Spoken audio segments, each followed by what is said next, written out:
Hey everybody, Dr. Budovich here.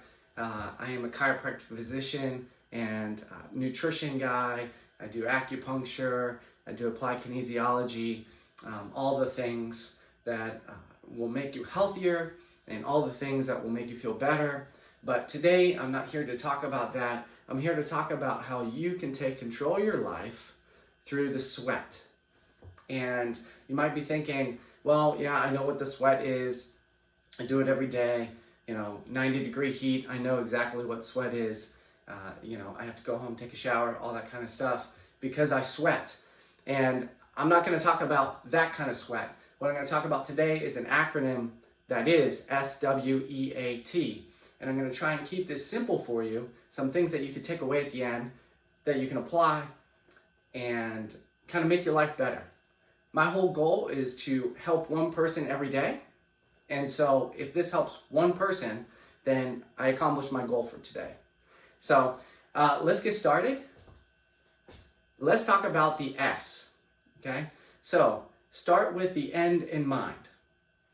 Now, some of that might be goal setting. Some of that might be just sitting down and thinking, I don't even know what my goals are or where I want to end up. And I'm not just talking about financially. I'm talking about from a nutrition standpoint. Some of you have goals. Some of you don't have any goals. Some of you think, well, if I don't make any goals, then I won't miss them and be upset about it. So I'm not going to make goals. But I'm here to tell you that starting with the end in mind will help you accomplish more out of life. So let me give you an example. If your goal is to get healthier, that's a great goal. But we might want to define that a little bit. What is health for you? What is healthier? Maybe that's something you need to describe in words by setting goals. Maybe it's losing a certain amount of weight. Maybe it's going to the gym a certain number of times. Maybe it's increasing the amount of this kind of food and decreasing amount of that kind of food. Those are some things that you want to incorporate along the process. But what is the end goal? The end goal is to get healthier. So starting with the end in mind, thinking about end goals. And then the second thing is the W. What steps do I need to take in order to get there? So if it's a losing weight or maybe gaining muscle or just feeling better, then what we can do is reverse engineer it and figure out, okay, what am I having to do to take the steps along the way in order to get there? So those are two big things I think you need to start with on this plan or this journey of your life. Because I used to say like journey of health, and I would tell patients, everyone's on a health journey, which is true. But at the same time, you only have one life to live. And you might live to be a long old person, but the quality of that life is important. Because if you live to be 98, but you're in a wheelchair the last 25, 30 years of your life, that's not necessarily a good quality of life. I mean, you can think about that. So start with the end in mind and what steps do I need to take in order to reach those goals? And those are things that you should at least take 5-10 minutes at some point and think about. The third thing is essential nutrients. So if you reverse engineer some of those things in order to accomplish your goal will be essential. And so the essential nutrients are possibly, eating more vegetables or eating vegetables at all. Maybe you don't do that right now. That would be just a simple step to incorporate into your life.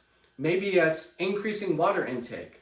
Now you might say, hey, I'm hydrated. One of the biggest things that I get in my practice is, oh, I drank plenty of water. And it's like, okay, but what kind of water do you drink? When I first met my wife, this is a true story, and I tell it all the time, she gives me permission. When I first met her, she was addicted to sweet tea and then Mountain Dew. And if it wasn't sweet tea in the morning, it was Mountain Dew. If it wasn't Mountain Dew, it was sweet tea. And she would think to herself, over days, her and her sister would get together and say, when was the last time we actually drank just plain water? And it was days. And so you might say to me, hey, I drink plenty of fluids, I stay hydrated, but Are you staying hydrated with the right materials? Because those things actually don't hydrate you like water does. Even Powerade, Gatorade, although they do have electrolytes in them, sometimes they're not as good for you to hydrate with than just water. So you want a really good balance, and I'd say for every cup of coffee or caffeinated beverage that you have, you want at least that amount extra of water for the day. So you might ask, well, how much water am I shooting for here? You're shooting for at least half your body weight in ounces. And there's an and there.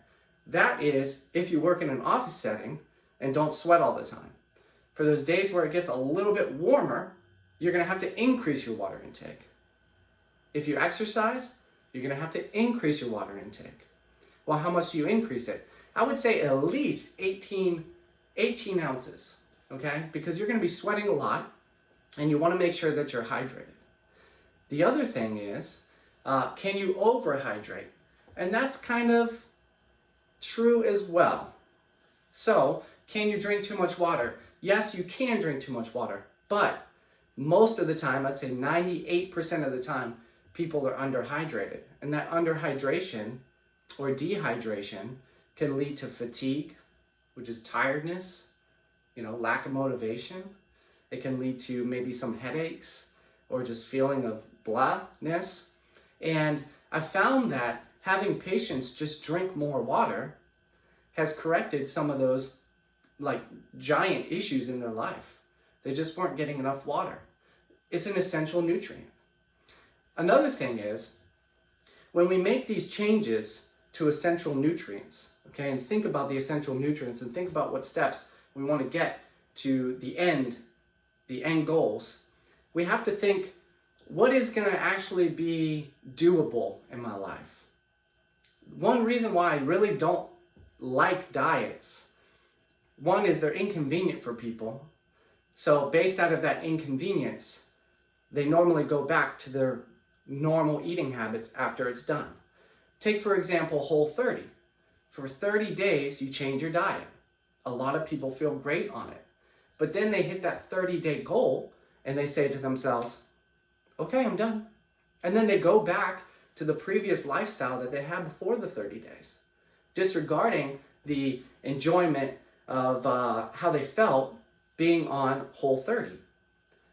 My thought process is, instead of doing something for just 30 days, maybe not making such a drastic change if you don't have to right now, but taking small steps and incorporating them through time. And through time, those small steps will lead to larger change. So that first step for you might just be, hey, instead of drinking 8 cans of soda a day, I'm going to switch to drinking 6 cans of soda and 2 bottles of water. And then a week later, say to yourself, I'm going to drink 4 cans of soda and 4 bottles of water. And then you slowly transition to, maybe I'll have a can of soda on occasion, but most of the time I'm drinking water. That's just a small example of how you can change your lifestyle over time. And you can do that with pretty much anything. Say in the morning, you're used to just going to a fast food restaurant and picking up fast food. You can say to yourself, okay, well, it's probably not the healthiest thing for me, but it's sure convenient. So let's think about this. Maybe the night before, I can prepare something for the next morning so that it's just a grab and go, but at the same time, I don't have to eat fast food every morning for breakfast. And so maybe that for you is something like, I don't know, chia seed pudding. Maybe you start at like an overnight oatmeal. Maybe you start with, I don't know, some other kind of oatmeal. Maybe you start with, some cut up fruit and maybe like a nut butter. Maybe you start with, I don't know, a protein shake or a meal replacement shake. Those things that can be just as convenient, but maybe a little bit healthier. I'd say a lot healthier. So those essential nutrients and that change over time will get you moving in the correct direction to reach your end goal. Another essential nutrient would be just incorporating a multivitamin into your life. Now, I'm not just saying any multivitamin. You're going to want to get a decent multivitamin from a good, reputable company. Because anything you put on or in your body, you're going to want to know that it's from a good, reputable source and company. And if you have any questions about that, feel always free to reach out and ask me, okay, well, this is my budget. This is what I would like to do, and how would I accomplish that? Food changes are easier to make sometimes than incorporating a large lifestyle like supplement intake. However, I believe, and I've seen, that supplement intake, specifically of multivitamins or magnesium or vitamin D, can bridge gaps that we have in our life. A lot of people are magnesium deficient. A lot of people are vitamin D deficient. A lot of people live more of an inflammatory lifestyle, and they need anti-inflammatories like omega-3s or fish oils, right? And so one way to incorporate those things into food would be, if you don't eat fish, like salmon, maybe eat or incorporate fish one time a week, or maybe a few times a month. So making those small changes will add up over time. And I can come up with a billion examples of how small changes over time can lead to large changes. And I tell my patients all the time, people usually underestimate what they can accomplish in 10 years, and they overestimate what they accomplish in 1 year. So that overestimation of what you can accomplish in 1 year sometimes creates a fatigue of doing that, and you quit or you stop. How many people make New Year's resolutions and by February they quit or they stop because they overestimate what they're going to be able to do for that year? So let's play the slow game. Let's slowly incorporate a healthy lifestyle. Another, good example would be working out. Maybe you don't work out at all. I think that what you guys do at Cintas is definitely an athletic competition. You might not see yourselves as athletes, but you guys are doing vigorous work every day, and it's athletic. And, it's almost like working out, a good cardio.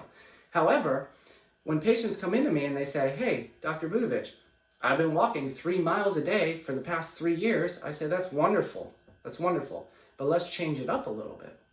So even though you're an athlete and you do athletic type things at work, if we can incorporate something different outside of work, it could give you that edge, and it can help create that end goal that you want. So maybe you don't lift weights. Maybe you want to incorporate that 1 time a week.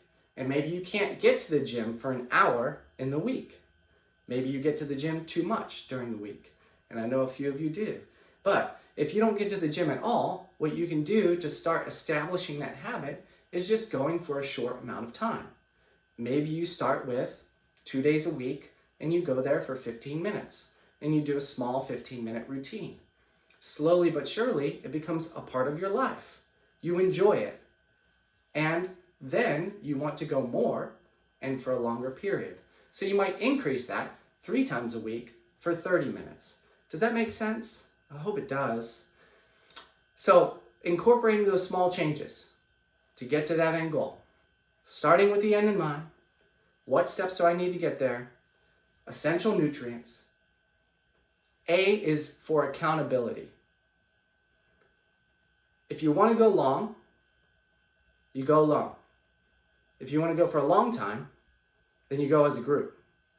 So you might be able to get somewhere by yourself, and it might be able to get you very far. But if you want to go big, you go with a group. And so what I mean by that is this. You might be able to make these changes over time by yourself. However, I think if you really want to make major change, you have an accountability partner, or just accountability in general. So I would encourage you to get together with someone, maybe a friend, maybe a coworker, maybe a relative, and go over your goals with them. Go over what you want to change. Go over the end that you have in mind and say to them, hey, this is what I'm looking to incorporate. Can you please hold me accountable? Can you ask me how it's going? Can you be honest with me if I'm not doing it well, or maybe not doing it at all? that accountability will give you the edge, the competitive edge to keep moving forward when you want to quit. Maybe you don't want to work out twice a week, but if you have someone going to the gym with you, someone who's depending on you, you're going to go. You're going to go more often, and you're going to work harder when you're there because they're going to see that. If you have somebody who said, hey, instead of fast food every day, we're going to start bringing our lunches, and you can connect with them over, hey, this is what we should make. These are the meals we should plan. You have accountability. Accountability is very important. And I think that you'll grow more and you'll grow stronger having accountability. And then the last thing is timing. Timing is everything. After this, you're going to sit down, you're going to start with the end, you're going to develop that reverse engineering on what you need to get there. If you need help, reach out. You're going to get the essential nutrients for those steps. You're going to get an accountability partner. And the best time to start is now. Because if you say, I'm going to do it next month, I'm going to start next week, then there's a great chance you're never going to start. And so the best time to start drinking more water is today. The best time to change part of your diet, part of your lifestyle is today. Timing is everything. And so I leave you with the S.W.E.A.T method, my S.W.E.A.T method. There's many out there. But starting with the end in mind, what steps do you need to get there? What are the essential steps or essential nutrients to make sure that process or processes kind of push forward? How can I become accountable not only to myself, but how do I gain accountability with somebody else? And then, when's the best time to start? Timing. Now. And so, I hope that helps you out. I didn't give you specific details or specific meal plans, but what I'm going to do is I have an anti-inflammatory lifestyle. This anti-inflammatory lifestyle basically has things on one side of the paper that you should include in your life. And the other side are things that maybe you should avoid. And these are not only food choices, but social choices, relational choices, and mental choices. And I don't want you to think to yourself that I need to be perfect in this, because you're not going to be 100%. I'll be honest with you. I try to be 100%, and I'm not 100%. But progress, not perfection. Okay? Remember that. Progress, not perfection. Expect progress from your choices. Don't expect perfection. Perfection will, leave you down and out most of the time because you're not going to be perfect. But, for example, let's say you eat white rice every day. That is on the avoid list. You're not going to be perfect in that. But if you eat it every day, you might want to ditch it and go to the inclusion list and include something that is on the inclusion list to replace the rice. And trust me, you're going to feel a difference just from that. And I can explain all the science and chemistry behind that, but I'm not going to right now. So I'm going to give the anti-inflammatory lifestyle list to you guys, okay? And you guys can, read over it. There might be things on there that you're like, oh, wow, like that's really cool. I don't know what that is, but I'll look it up and I can try it out in a recipe one day. And you might actually really enjoy it. So that's a great start to helping you with your lifestyle changes, okay?